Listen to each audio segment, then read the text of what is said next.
Bakka jirtanitti nagaa fi fayyaan isiniif hawwaa Imaam Siraajii qophii qubee eegalleetti jira. Torbaan afree isaarra geenyee jirra jechuudha. Barri 2023 dogongora qubee irraa bilisaa jeetiin kana dura waa barreessaa ture. Dhugaadha dogongora irraa bilisa ta'uudhaaf irratti dalagamuu qaba. Kanaaf irratti dalagneetii dogongora qubee kana sirreessinaa jechuudha. Afaan Oromoo kuni afaan hojii eegatee gara waggaa 30 gaheeti jira. Waggoota hanga kana keessatti garuu dogongorri qubee hammaachaatuma deeme malee wanni fooyya'aa deeme hin jiru. Kanaaf akka gaariitti irratti dalaguutu rakkootan fura jechuudha. Wanni kun rakkoontu wanni hammaachaa deemteefis maaliif waan juugaa qophii biraa keessatti irraa haasofnu ta'a. Kanaaf irraa figaa qophii qubee keessatti dogongoroota hanga tokko laalleeti nagaa walitti dhaammannee addaan baana jechuudha. Magaalaa daree biyyoo isin geessina. Harar Baankii Abisiiniyaa seenneeti barreeffama tokko isin daawwachiifna jechuudha. Barreeffamni Baankii Abisiiniyaa damee Harar jiru kana kun wanni jechuu yaadame isin maamila keenya filatamaadha jechuutu yaadame. Barreeffame garuu maal ja'a isin maamila keenya isa filatamaadha.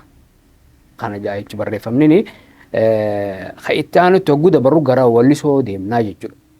Wallisoo barreeffamni jiru kuni maal ja'a wanni jechuu yaadame maali mana foonii jechuu yaadameeti. Ammaas dheeggoon sadii walitti aantee barreeffame kuni kiristaana jechuu yookaan kiristaanaa jechuu yaadameeti. Barreessan garuu mana foon ja'a yookaan mana foon kiristaanaa jennee sama fakkeenyaaf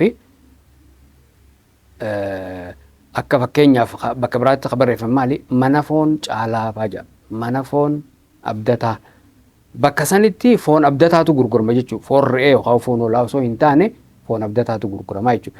Kanaas amma kiristaana jechuu yaadaniiti barreessanii kiristaana jennee akka dubbifnu ta'e mana foon kiristaanaa yookaan jennu taate foon kiristaanaa tochi ciramee gurgurama jechuudha.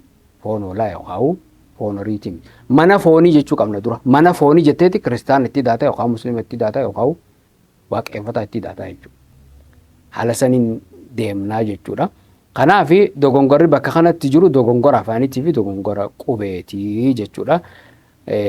Kana Wallisoo kana akkasitti bira dabreeti ammaas gara magaalaa Adaamaa Guddiitti deebinaa jechuudha. Hospitaala waliigalaa fi kooleejii meedikaalaa Adaamaa keessa jirra. Eebba barattootaa. Barattoota jechuu yaadameetu baratoota jaamee barreeffamee jira jechuudha. Waliigala jechuu yaadameetu walligalaa jedha. Walligalaa afaan Oromoo keessa hin jiru wanni akkana. Waliigalaallee osoo ta'e hiikanii qabaata. Waan akkasiiti. Dhaabbata waan gaarii fe'umsaa yookaan ammoo fe'ina goggogaa jechuuf yaadan. Gara dhaabbata waan gaarii yogguu deemnu fe'umsa yookaan fe'ina goggogaa jechuudha isaan yaadanii dhaabbanni kun eessa akka jiru garuu ammaaf hin beeku. Ammaaf hin beeku yaadachuu hin danda'u. Wanti barreeffame garuu maal jedha fe'umsa goggogaa akkas jedha jechuudha. Ka dubbise garuu maal jechuu akka yaadanii numa hubataa garuu akka afaan Oromootti holaallu taate dogongora jechuudha. Garuu jecha goggogaa jiru kana yaaduun isaanii an akka tokkotti gaarii jeetiin fudhadha. Maaliif gogaa jechuudha goggogaa jechuu santu irra wayyaadha waan ta'eef jechuudha. Gogaa kana amma fakkeenyaaf halloonis gogaa waan jedhaniif goggogaan ammoo waan goggogaa tokko agarsiisuufi jechuudha. Waan jiidhaa hin ta'in agarsiisuudhaaf goggogaa kana fayyadamuun gogaa sanirraa xiqqoo adda waan godhuufi jechi isaa jecha bareedaadha. Garuu goggogaa hin jenne isaan. Goggogaa jaanii barreessa waan ta'eef jechuudha. Kana dogongora guddaa. Itti aanu barreeffama nama dhuunfaati. Barreeffama nama dhuunfaa kana ammaaf maqaa irraa mureetiin jira. Barreeffamni wanni jechuu yaadame maali? Yoo Rabbi jee daqiiqaa 5 booda live nu eegaa jechuutu yaadame. Barreeffame garuu yoo Rabbi jee daqiiqaa 5 booda live nu eega. Live nu eegaa jedha. Namaatu live isaaniif eegaa jechuudha. Malee nu eegaa jechuun miti jechuudha. Dhaamsiisaa hin dabarre jechuudha. Wanni dhaamuu fedhanii hin dabarre dhaamsi hawaasa bira hin geenye jechuudha. Kuni Facebook irraa fudhatame. Kan biraa kabajamtoota maamiltoota keenya hundaaf je'eeti barreeffamni jidduutti sibiilatu irra jira waan ta'eef hedduu hin dubbifamu bakka dogongoraa qofaan isiniif irraa himaa jechuudha.